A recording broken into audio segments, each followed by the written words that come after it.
the news, Nigeria assures citizens of commitment to ending xenophobic attacks. China pledges commitments to Nigeria's economic growth.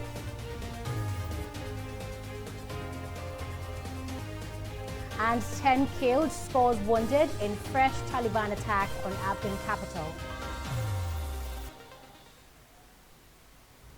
Many thanks for joining us on News Now on TV360 Nigeria. I am Annetta Felix. The federal government is committed to safeguarding the lives of all Nigerians, home and abroad. Minister of Information Lai Mohammed gave the assurance at a media briefing in Abuja on Thursday. Reacting to the recent xenophobic attacks in South Africa, Mohammed further said the federal government is taking urgent action to protect her citizens. This next report has more. Diplomatic relations between Nigeria and South Africa have been cordial for many decades. But since the new millennium, relations between them have been going left. Things took a turn for the worse on Tuesday when South Africans began to attack foreigners, demanding that they leave their country. Many Nigerians and their businesses have been affected, and the Nigerian government is not taking this lightly. The federal government will leave no stone unturned to protect Nigerian citizens anywhere around the world, including South Africa, where they've been subjected to repeated xenophobic attacks with terrible consequences that include loss of lives and property. 2. President Muhammadu Buhari has dispatched a special envoy to meet with his South African counterpart, Cyril Ramaphosa, while Foreign Affairs Minister Geoffrey Onyeama has summoned the South African High Commissioner to Nigeria. Of course, you are aware that Nigeria is recalling its High Commissioner to South Africa, in addition to boycotting the World Economic Forum on Africa taking place in Cape Town, South Africa. The Nigerian government is also ready to evacuate Nigerians willing to return home from South Africa, in addition to other measures being considered to decisively tackle this cankerworm of xenophobic attacks against Nigerians in South Africa. At the media briefing in Abuja, Minister of Information Lai Mohammed pleaded the Nigerians to desist from fighting back. We appeal to Nigerians who are angered by the xenophobic attacks on their compatriots in South Africa not to engage in reprisal attacks, because such attacks hurt our own people more than it hurts the South Africans. The Information Minister also addressed the authenticity of some viral videos in circulation. He clarified that the video of a man burning to death is not a Nigerian as widely claimed. The video is that of a Mozambican by name Ernesto Alfabeto Invameva, a victim of xenophobic violence in South Africa in year 2008. And it is not that of a Nigerian being attacked in 2019. Those who are circulating these videos should immediately desist from doing so. Apart from inflaming passion, the videos are also complicating the efforts of the government to calm frayed nerves at home in the wake of the xenophobic attacks in South Africa. Minister of Foreign Affairs Geoffrey Onyeama added that no Nigerian life was lost in South Africa.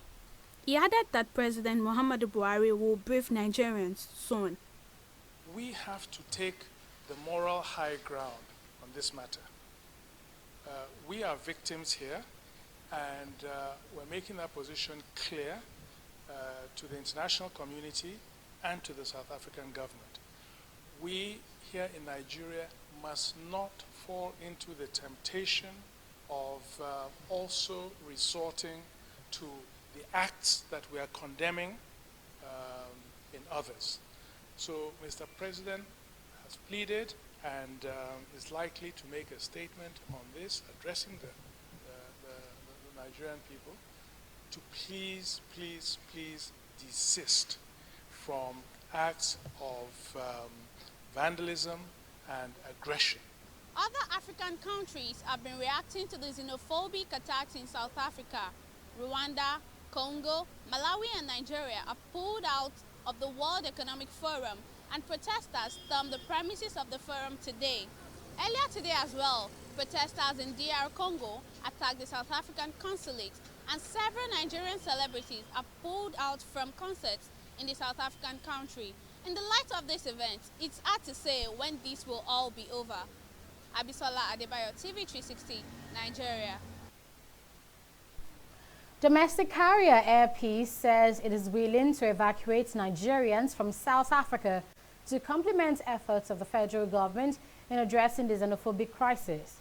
In a letter addressed to the Minister of Foreign Affairs, Geoffrey Oyema, Air Peace announced that it will be deploying a B777 aircraft from Friday, September 6th to evacuate Nigerians who wish to return back home.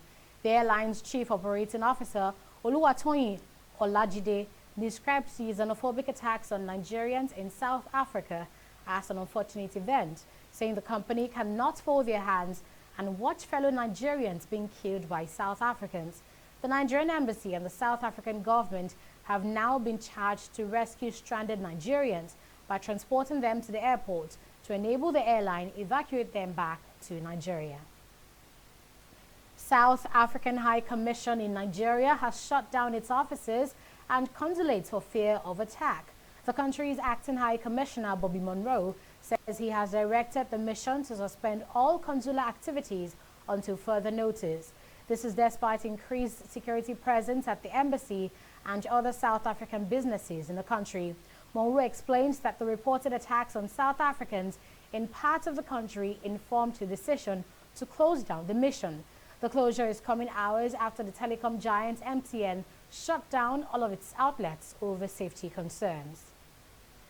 Let's now move to Jigawa State, where one person has been killed as farmers clashed with herders at Igi village in Binikudu local government area of the northwestern state.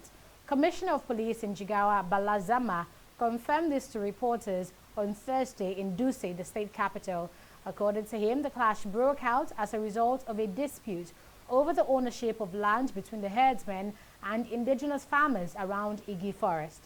Chairman of the Meyeti Alak Hatu Breeders Association in Jigawa, Seidu Gajarawa, confirming the attack, said the incident was a reprisal after two Fulanis were severely bitten by farmers from Dangalma communities. Clashes between farmers and herdsmen has led to dozens of deaths across states in Nigeria. The Chinese government has pledged support for Nigeria's development. The assurance follows a meeting between President Muhammadu Buhari and the special envoy of the President of China in Abuja. Briefing journalists after the meeting, Minister of Foreign Affairs Geoffrey Oyema said the meeting will provide a comprehensive overview of the cooperation between Nigeria and China. He said the Chinese government has promised additional support for the funding of the Office of the President of the United Nations General Assembly to allow him effectively discharge his duties.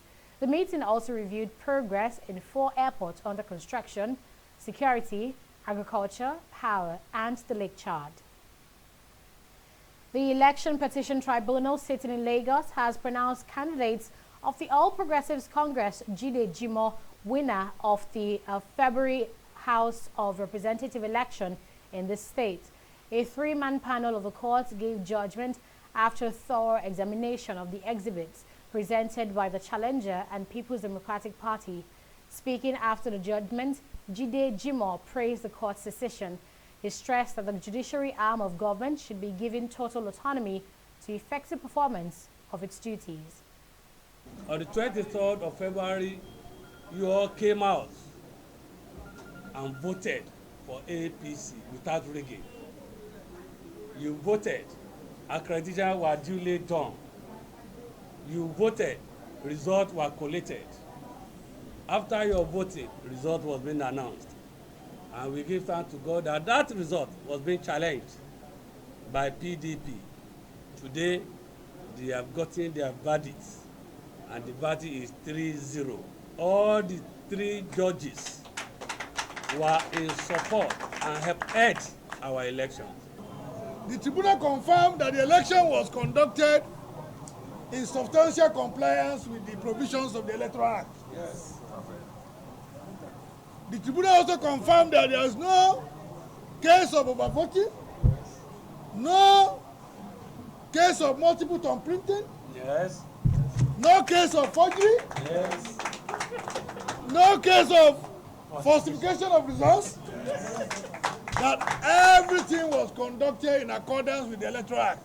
And the authentic winner is Honorable Olajide. Reactions have trailed the emergence of Musa Wada as the governorship candidate of the People's Democratic Party (PDP) in Kogi State. The result of the party's primary conducted on Wednesday has been rejected by Dino Melaye, senator representing Kogi West. Melaye, who was seeking to fly the party's flag as a governorship candidate in the November 16 election, lost out to Wada, who polled 748 votes. Reacting in a tweet, Melaye said the outcome of the election is totally unacceptable.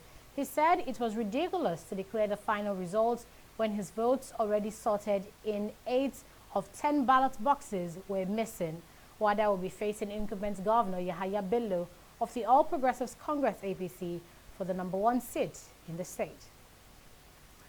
The Economic and Financial Crimes Commission, EFCC, says it has secured a court order for the interim forfeiture of assets traced to former Imo State Governor Rochas Okorocha and his family. Head Enugu Zonal Office of the Commission, Usman Imams Okorocha, his wife Norma Nkechi, and their daughter would have to forfeit illegally acquired assets to the state. According to Imam, the anti-graft agency has obtained similar order on a property traced to Okorocha's former aide, Pascal Obi. He said the commission had established prima facie cases against these suspects, which they would answer to. He listed some of the property traced to include a 16-block, 96-flat structure and an 8-bungalow multi-million naira estate, hotel, 2 schools, shopping plaza, supermarket, hospital, and 4 vehicles. We're going to break here and we'll be right back. Don't go away. Corruption not in my country. Good afternoon, sir. Good afternoon, madam. My name is Alero. I am not sick. I just need you to help put your stamp on this medical report. I want to tender it at my office as a sick leave. I'll pay 10,000 naira. Ma'am, that is impersonation. I'm not a doctor. Oga, you be like say this English no go pay. I go increase the money to 20,000 naira. I beg. You know, if I give you that 20,000, as you wide so, you know, if it still help your condition more. So, you know, say you spread well. As I spread like virus, I'll be. You talk that. Come out! If person come to your hospital, talk to make you give out fake medical report, make you go take collect sick leave. Talk and say, no, not corruption, not in my country. Corruption not in my country. Stop corruption now. In the last 3 years, we have built a multi-purpose center, which is the envy of all in our constituency. And I can tell you that the people who are living there are already enjoying it. Guy, do you think what this man just said is true? See, I seriously doubt. I'm sure it's one of those their silly lies. And wait, do you know there's a way to find out if these things he's saying is true or not? This is the Construct app. It gives people like us a sure way to track implementation of constituency projects. It gives valid and verified information on location of projects, amounts allocated, amount funded, the level of job done, and even the profiles of concerned legislators. You and I can post directly on this app. Are you serious? This is the go-to app if you want to know how our Commonwealth is being expanded by the government. Wow. Let's even see if what this man said is true. Show me. The Construct app is developed by Other People Nigeria with support from USAID and is available on both Google Play Store and Apple Store. And it's true. Of course, I told you.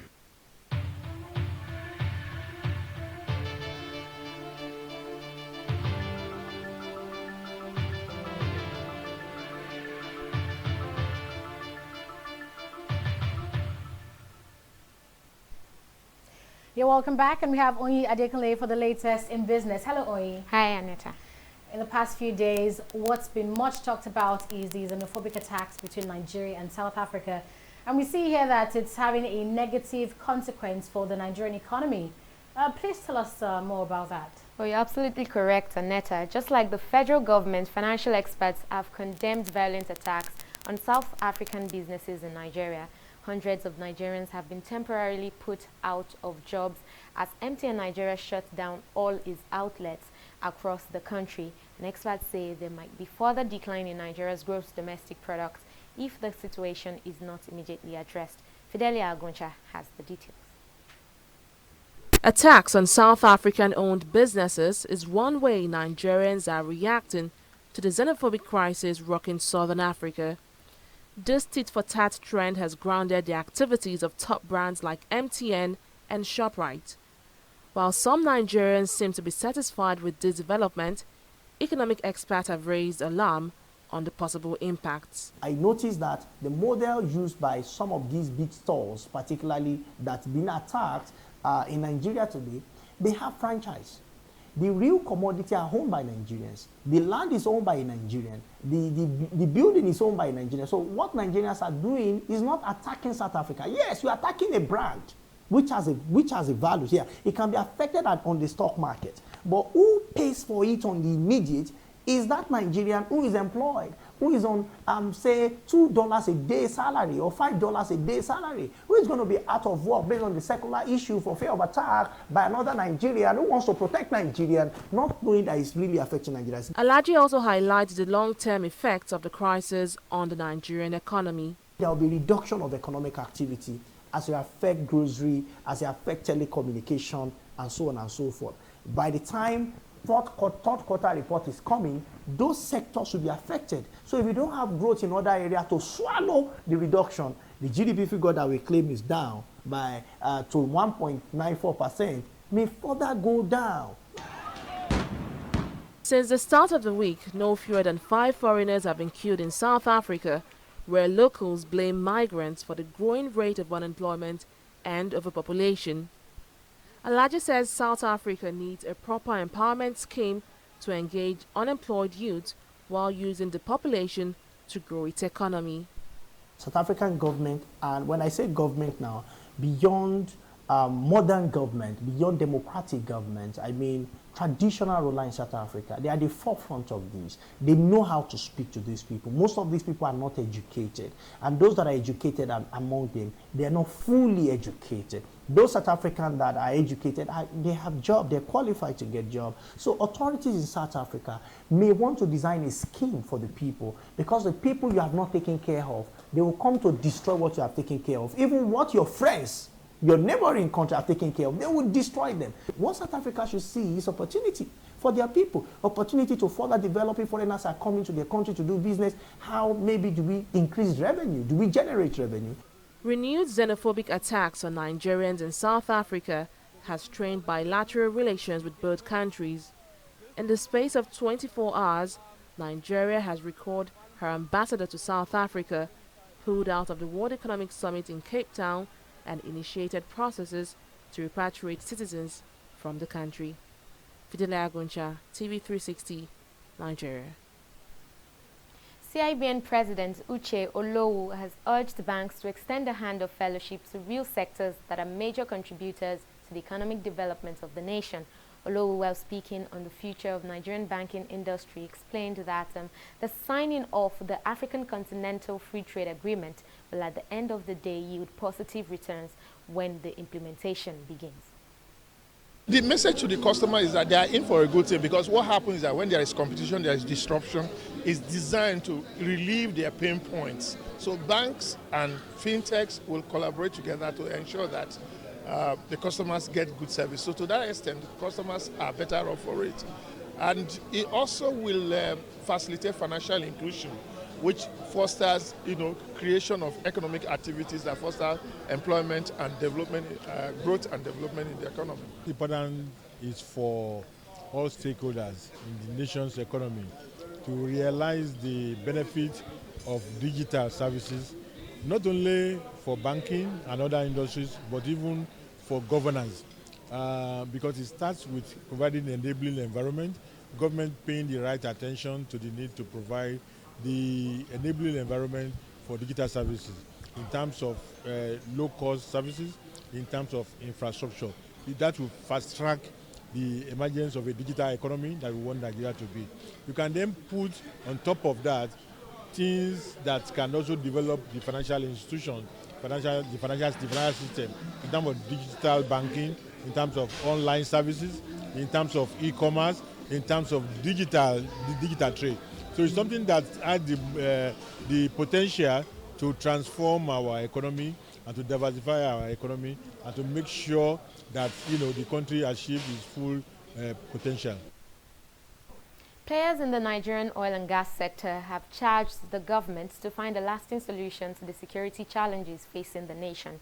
The president of Petroleum and Natural Gas Senior Staff Association of Nigeria, Pengasan, and the National Union of Petroleum Employees of Nigeria, NUPENG, gave the charge at a joint press conference in Lagos.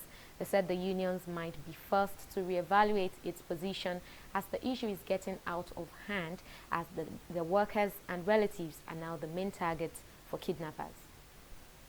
The unfortunate situation has given rise to unprecedented loss of faith and confidence in this nation, giving room for calls for alternative lines of actions that are irresponsible and unpatriotic by some parochial and selfish interest groups. We are utterly saddened by the apparent loss of control over the activities of bandits in all sections of the country.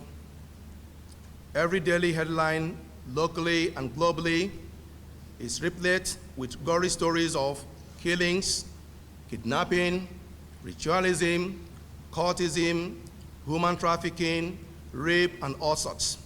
Sadly, these nefarious acts have put Nigeria among the ignoble terrorist countries of the world, with serious implications for the much-desired national development and growth.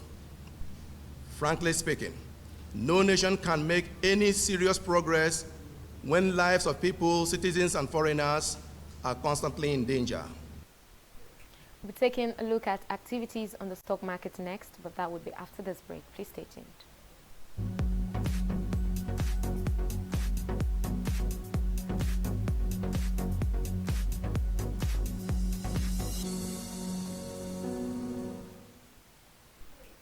The bulls and bears are playing tit for tat on the Nigerian stock market. Positive trend for the first two trading days of the week, and the market started to recoil afterwards. This downturn has been on now for the past 2 days, and today we see that the all share index at the close of trading sank further down by 0.25%. Market capitalization of listed equities also closed at 13.257 trillion naira, representing a loss of around 33 billion naira. This loss was impacted, I beg your pardon, all right there. So this loss was impacted by the free fall of some blue chip companies, WACO leading the pack, and of course not surprising to see embattled telecommunications giant MTN Nigeria here as well, losing 45 kobo in the value of its share price. The consumer goods sector is equally feeling the heat in the market, as we can see Dangote Sugar and PZ Cousins also closing in the reds as well. Conversely, prominent among the gainers were Como Oil PLC, Cadbury, USCN, and of course we see Guarantee Trust Bank. Of course, if we just go back a little, we see that Okomo Oil led the pack with a 6.13% rise from 41.60 kobo to close at 44 naira and 15 kobo today. And lastly, Guarantee Trust Bank, as I said earlier, yes, Guarantee Trust Bank actually closed the day at 26 naira and 50 kobo, which also represented a 1.34% rise in the value of its share price. In total, activity level was weaker as 133 million units of shares worth 2.399 billion naira exchanged hands in 2,561 deals. On the foreign scene, of course, we see that FTSE closed in the reds. Dow Jones and Nikkei traded similar, as you can see, both closing on the positive note. That's not unconnected to news that US-China trade talks are set to resume soon. And that's it on Stock Market Review. It's back to Aneta. Thanks for that update, Onyi. Let's now turn to Afghanistan, where no fewer than 12 people have been killed, with 40 others wounded in a car bomb attack in the Afghan capital, Kabul. Among the deceased are a U.S. service member and a Romanian soldier. The blast occurred near a security checkpoint in a highly protected area close to embassies and government buildings. Meanwhile, Taliban militants said they are responsible for the attack.